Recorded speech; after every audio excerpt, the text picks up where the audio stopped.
பிரபஞ்சபலி YouTube சேனலுக்கு உங்களை அன்புடன் வரவேற்கிறேன். ஸோ இன்றைக்கி கார்டை கையில் எடுக்கும்போதே என்னால் ஒரு உணர்வை உணர முடிஞ்சுது. அது என்ன, கார்டு ரொம்ப கனமாக இருந்தது. ஓகே, ஸோ உங்கள் நபர்கள் உங்ககிட்ட விட்டு விலகி இருந்தாலுமே கூட இன்றைக்கி ஒரு விதமான குற்ற உணர்ச்சியோட ஒரு சில வேதனைகளை உங்கள்கிட்ட ஓப்பனாக சொல்லிக்கொள்ளணும்னு நினைக்கிறாங்க. ஓகே, ஸோ கண் கலங்கி நிற்கிற மாதிரியான ஒரு ஃபீலிங்ஸை தான் எனக்கு இந்த கார்ட்ஸ் எடுத்த உடனே தொட்ட உடனே பிரபஞ்சம் கொடுத்தது. ஸோ அப்படி என்ன சொல்ல நினைக்கிறாங்க அப்படின்றத நம்ம பார்த்து தெரிஞ்சுக்கொள்ளும். ஓகே, ஸோ உங்களுக்கு பர்சனல் ரீடிங் வேணும் அப்படின்னா மேலே இருக்க வாட்ஸ்அப் இல்லைன்னா இன்ஸ்டாகிராமுக்கு டிஎம் பண்ணி பர்சனல் ரீடிங் வந்து பெற்றுக்கொள்ளுங்க. நீங்கள் எந்த கண்ட்ரியாக இருந்தாலும் பர்சனல் ரீடிங் வந்து உடனுக்குடன் பெற்றுக்கொள்ளக்கூடியதாக இருக்கும். ஓகே, ஸோ நம்ம இப்போ ரீடிங்குள்ளே போயிடலாம். ஓகே, ஸோ உங்கள் நபர்களுடைய முதல் கேள்வி பதில் என்னவா இருக்கா அப்படின்னா, நான் ஏன் உன்னை விட்டுட்டு போனேன் அப்படின்றது எனக்கு சுத்தமாக புரியலை.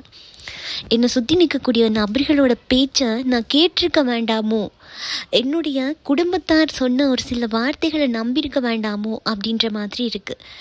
நான் மற்றவங்களும் என்னை கூட நிற்கிறவங்களும் பேச்சை கேட்டதுக்கு நான் ஒரு தடவை உன்னுடைய பேச்சை கேட்டிருக்கலாமே அப்படின்னு தோணுது. ஏன்னா நான் உன் கூட இருக்கும்போது தான் ஒரு குடும்பத்தை நான் ஃபீல் பண்ணேன், ஒரு அன்பை நான் ஃபீல் பண்ணேன்.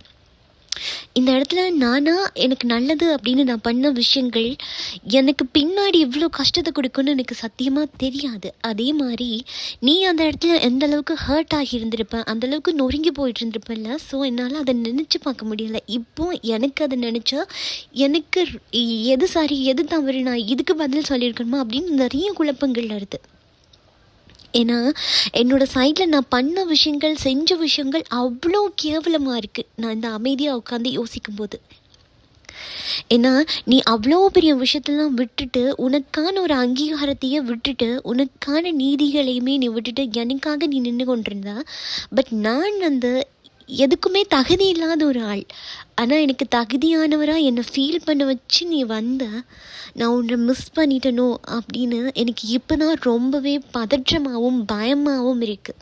ஸோ இந்த இடத்துல உங்கள் நபர்கள் திருமணமான நபர்களாக இருக்கக்கூடும், அதே மாதிரி நீங்களுமே திருமணமான நபர்களாக இருக்கக்கூடும். இங்கே ஒரு சிலருக்கு உங்களுக்கும் உங்கள் நபர்களுக்கும் காதல் பயப்பட்டு நீங்கள் 2 பேரும் திருமணமாகி ஒரு குடும்ப பந்தத்தில் இணைவோம் அப்படிங்கும்போது சடனாக உங்கள் நபர்களுக்கு இன்னொரு நபர்கள் கூட திருமணம் ஆகியிருக்கலாம். ஓகே, ஸோ அதனால தான் இவங்க இவ்வளோ கதற மாதிரி இங்கே ஃபீல் ஆகுது. ஓகே, நான் அவசரப்பட்டுட்டேன், நான் யோசிச்சிருக்கலாம்ல, அந்த இடத்துல நீ அவ்வளோ ஃபீல் பண்ணியிருப்பேன்னு எனக்கு தெரியும்.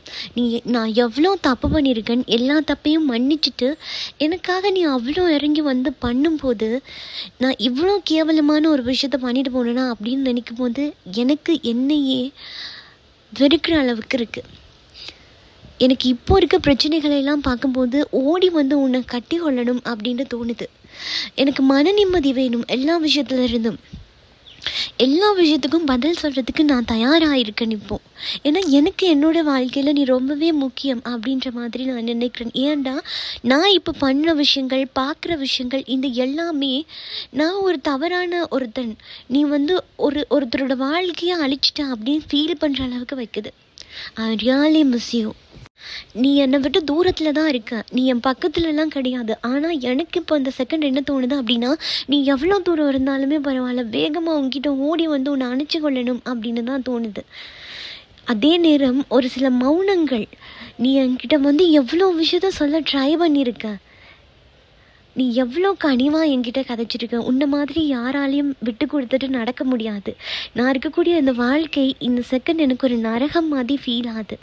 ஸோ நான் இப்போ சொல்கிறேன், உன்னை மாதிரி என்னை சேஃபாக பார்த்துக்கொள்ளக்கூடிய நபர் இந்த உலகத்திலேயே யாரும் கிடையாது அப்படின்ற அளவுக்கு ஒரு சில விஷயத்த பிரபஞ்சம் எனக்கு ஓப்பனாக தெரிய வச்சிடுச்சு. நான் என்னுடைய வாழ்க்கையில் நான் எவ்வளோ பெரிய தப்பு பண்ணியிருக்கேன் அப்படின்றத எனக்கு இந்த பிரபஞ்சம் நல்லாவே காட்டிடுச்சு.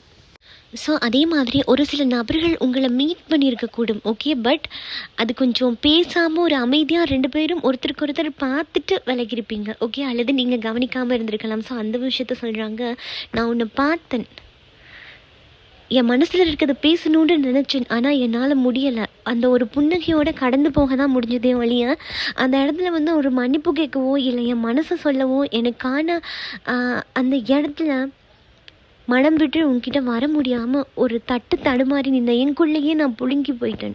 ஸோ அப்போ உங்கள் நபர்கள் உங்களை பார்க்குறாங்க, உங்ககிட்ட பார்த்துருக்காங்க, உங்களை ஒரு சில விஷயத்த சொல்லணும்னு நினச்சி வரும்போது அந்த அவங்க பண்ண ஒரு சில விஷயங்கள் வந்து இவங்களை பயங்கரமாக உடச்சி காயப்படுத்திடுச்சு. ஸோ அது மட்டும் இல்லாமல் இப்போ இருக்கக்கூடிய அந்த செகண்டில் கூட நான் உன்னை ரியாலியாக மிஸ் பண்ணுறேன். எனக்கு நிறையா துன்பங்கள் தான் இருக்குது. நீ இல்லாத ஒவ்வொரு தருணமும் எனக்கு நரகங்கள் மாதிரி தான் இருக்குது. அந்த நிமிஷம் அந்த விஷயம் நடக்காமல் இருந்திருந்தா இப்போது இன்ன வரைக்கும் நீ என் கூட இருந்திருப்ப. நான் தான் உன்னை மிஸ் பண்ணிட்டேன். நான் தான் எனக்கு கிடைச்ச பொக்கிஷமான உன்னை மாதிரி ஒரு தங்கத்தை நான் மிஸ் பண்ணிட்டேன். ஸோ இங்கே உங்கள் நபர்களை விட்டு நீங்கள் விலகி வரணும் அப்படின்னு நினைக்கும் போதெல்லாம் நைட் டைமில் வந்து உங்கள் நபர்களை பற்றின எண்ணங்கள் வந்து உங்களுக்கு ரொம்பவே அதிகமாக வந்திருக்கும். அவங்கள பற்றி அதிகமாக யோசிச்சிருப்பீங்க. அதுக்கு காரணம் என்ன அப்படின்னா உங்கள் நபர்கள் உங்களை மேனிஃபெஸ்ட் பண்ணி கொண்டிருக்காங்க. ஓகே, ஏன்னா அவங்களால இந்த விஷயத்த வந்து பேசுகிற அளவுக்கு தைரியம் இல்லாமல் இருக்கலாம். ஏன்னா நீங்கள் பின்னாடி போய் பேசும்போதெல்லாம் ஒரு அவாய்ட் பண்ணி இல்லை நீங்கள் பேசுகிறதுக்கான சரியான பதிலை கொடுக்காமல் கடந்து போயிருக்கலாம். ஸோ அப்போது இந்த நபர்கள் உங்களை ஈர்க்கிறதுக்காக மேனிஃபெஸ்ட் பண்ணுறதுனால தான் உங்களுக்கு உங்கள் நபர்களை விட்டு விலகி உங்களுக்கான ஒரு லைஃப்பை வந்து அமைச்சு கொள்ள முடியலையா? அந்த உணர்வுக்குள்ளே நீங்கள் ஏன் சிக்கி தவிச்சிட்டு இருக்கீங்க அப்படின்னா அதுக்கான முக்கிய காரணம் அவங்க உங்களை மேனிஃபெஸ்ட் பண்ணி கொண்டிருக்காங்க. அதுதான். ஓகே, ஸோ அது மட்டும் இல்லாமல் இந்த நபர்கள் உங்களை விட்டு முழுசாக விலகி போயிட்டாங்க, அவங்களுக்குன்னு ஒரு வாழ்க்கையை அமைச்சு கொண்டு போயிட்டாங்க அப்படின்ற மாதிரி நீங்கள் தான் நினச்சிட்ருக்கீங்க. ஆனால் இந்த நபர்கள் உங்களோட ஒவ்வொரு மூமெண்ட்டையும் இந்த நபர்கள் ரகசியமாக செக் பண்ணி கொண்டே இருக்காங்க. உங்களை சுற்றி இருக்கக்கூடிய நபர்கள்கிட்ட நீங்கள் எப்படி இருக்கீங்க, நீங்கள் என்ன பண்ணி கொண்டிருக்கீங்க, நீங்கள் சந்தோஷமாக இருக்கிறீங்களா, நீங்கள் வேறு யாரையாவது காதலிக்கிறீங்களா, இல்லை வேறு யார் கூட நீங்கள் தொடர்பில் இருக்கீங்களா அப்படின்றதெல்லாம் இந்த நபர்கள் தேடி தெரிஞ்சு கொள்கிறாங்க. ஸோ அது ஏன் அப்படின்னா இந்த நபர்களால் உங்களை விட்டுட்டு போக முடியலை, போகிறதுக்கு மனசு வரலை அப்படின்றாங்க. ஓகே, ஒரு கட்டடம் எப்படி உடஞ்சி சுக்குநூறு ஆகிடுச்சு அப்படின்னா கூட அது திரும்ப புனரமைச்சு கொள்வாங்களோ, ஸோ அதே மாதிரி முடிஞ்சு போன இந்த உறவை கூட திருத்தி உங்கள் கைகளில் எடுத்துகிட்டு வரணும். அந்த நியூ பிகினிங்கை நான் கொண்டுட்டு வரணும், ஆரம்பிக்கணும்னு நினைக்கிறேன் அப்படின்ற மாதிரி இருக்குது. ஆனால் இதை எப்படி ஆரம்பிக்கிறதுன்னு தான் தெரியல, பட் ஆரம்பிக்கணும் அப்படின்ற ஆசை இருக்குது. ஸோ உங்கள் நபர்கள் பேசாமல் இருக்கிறது தான் உங்களுக்கு தெரியும், பட் அவங்க பேசாமல் இருக்க ஒவ்வொரு நொடியும் நான் செத்து கொண்டிருக்கேன் அப்படின்ற மாதிரி ஒரு ஃபீலிங்கில் இருக்காங்க. ஓகே, ஸோ அந்த நபர்கள் உங்களை பிளாக் பண்ணி வச்சுருக்கிறதுக்கான வாய்ப்புகள் கூட ரொம்பவே அதிகமாக இருக்குது. ஓகே, ஸோ அந்த பிளாக் ஏன் பண்ணி வச்சுருக்காங்க அப்படின்னா இந்த நபர்கள் பெரிய ஒரு யுத்தம் நடந்து அப்படி ஒரு அமைதியாக போய்ட்டு ஒரு வீரன் இருப்பானோ, ஸோ அதே மாதிரி தான் மனதளவில் ரொம்ப களைப்படைஞ்சு டோட்டலி அவங்களோட லைஃபே நொறுங்கி இந்த சைடு உங்களை மிஸ் பண்ணி அந்த உணர்ச்சிகளில் சிக்குண்டு தவிக்கிறது, எப்படி பதில் சொல்கிறது அப்படின்னு தெரியாமல் ஒரு உயிரற்ற ஒரு உடலாக தான் அவங்க இருக்கிறாங்க அப்படின்ற மாதிரி ரொம்ப கார்ட்ஸ் எல்லாம் அப்படி ஒரு கனமாக இருக்குது. ஸோ அவர் இந்த காதலையோ உங்களோட இந்த உறவையோ எண்ட் பண்ண விருப்பமே கிடையாது. ஆனால் இப்போ இந்த பேசாமல் இருக்கக்கூடிய இந்த சந்தர்ப்பம் இருக்குல்ல, ஸோ இந்த பேசாமல் இருக்கக்கூடிய மௌனம் கூட இது உங்களுக்கு கொடுக்குற தண்டனையெல்லாம் கிடையாது. இது அவங்களுக்கே அவங்க கொடுத்துக்கொள்கிற ஒரு சிகிச்சை மாதிரி இருக்குது.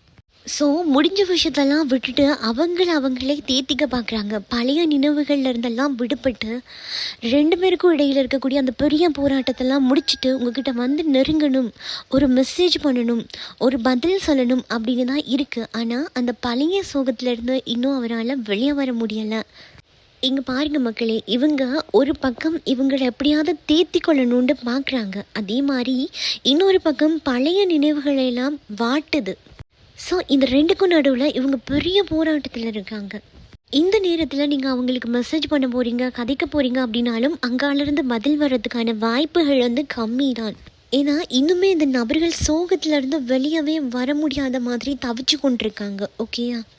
ஸோ அதே மாதிரி இந்த நபர்கள் எப்போ உங்கள்கிட்ட வருவாங்க, உங்களை தேடி எப்போ வருவாங்க, இந்த வலி அவங்களுக்கு எப்போ குறையும், ஸோ இதுக்கான கால நேரம் எப்படி இருக்கும் அப்படின்றதெல்லாம் நீங்கள் பார்க்கணும், தெரிஞ்சுக்கொள்ளணும் அப்படின்னா நீங்கள் பர்சனல் ரீடிங் வந்துக்கு வாட்ஸ்அப் பண்ணுங்கள். ஓகே, ஏன்னா அதில் தான் துல்லியமாக பார்த்து தெரிஞ்சுக்கொள்ளக்கூடியதாக இருக்கும். ஏன்னா உங்களோட நபர்களோட எனர்ஜி வந்து ரொம்ப லோவாக இருக்குது. அப்போ தனிப்பட்ட ரீடிங்கில் பார்த்தா தான் இதுக்கான என்ன மாதிரி எப்படி பண்ணலாம் அப்படின்றத வந்து தெளிவாக என்னால் கைட் பண்ணக்கூடியதாக இருக்கும். ஸோ என்னால் இங்கே ஸ்ட்ராங்காக சொல்ல முடியும், இந்த நபர்கள் உங்களை மறக்கவே கிடையாது. ஆனால் பழைய கசப்பான விஷயங்கள் தான் இந்த நபர்களை தடுத்து வச்சிட்ருக்கு. ஸோ இந்த நபர்கள் வந்து பயங்கரமாக உழைக்கலாம், தன்னுடைய உழைப்பு எல்லாத்தையும் போட்டு கடினமாக உழைக்கிறாங்க. அது ஒரு அழகான உலகத்தை உங்களுக்காக உருவாக்கணும்னு நினைக்கிறாங்க. ஆனால் இந்த உழைப்பில் ஒரு வழி இருக்குது. ஏன்னா நீங்கள் அவங்க கூட இல்லைன்ற ஒரு ஏக்கம் இந்த நபர்களை அந்த அளவுக்கு வந்து ரொம்ப எனர்ஜி லோ பண்ணுது. நீங்கள் இல்லை சப்போர்ட்டுக்கு இல்லை, நீங்கள் கதைக்கிறதுக்கு இல்லை. ஏன்னா இந்த நபர்கள் ரொம்ப நாளாக உங்கள்கிட்ட சண்டை போட்டு கதைக்காமல் இருக்கக்கூடியவர்களான நீங்களும் அவர்களும் க்ளோஸாக இருந்த டைம் அவ்வளோ ஒரு அற்புதமான டைம்.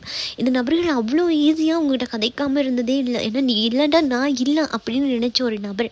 ஸோ அப்படின்றதுனால இவங்களுடைய வாழ்க்கைக்கு ஏற்றம் தேவை அப்படின்னா கூட நீ நிற்கணுமே இந்த இடத்துல.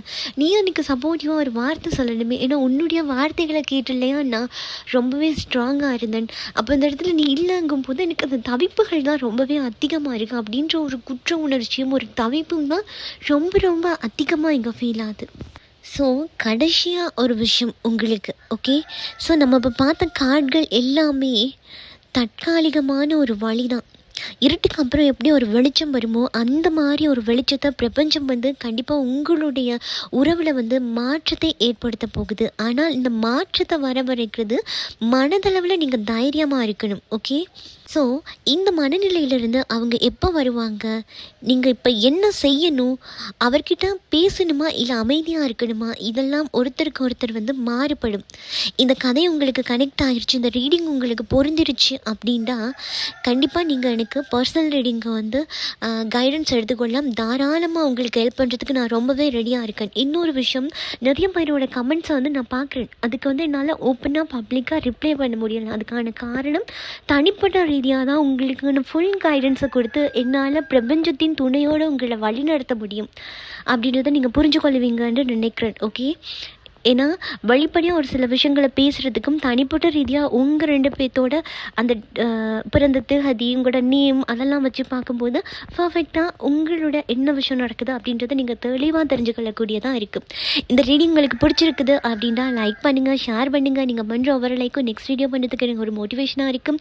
தயவு செஞ்சு இந்த வீடியோவை வந்து ஷேர் பண்ணுங்கள்.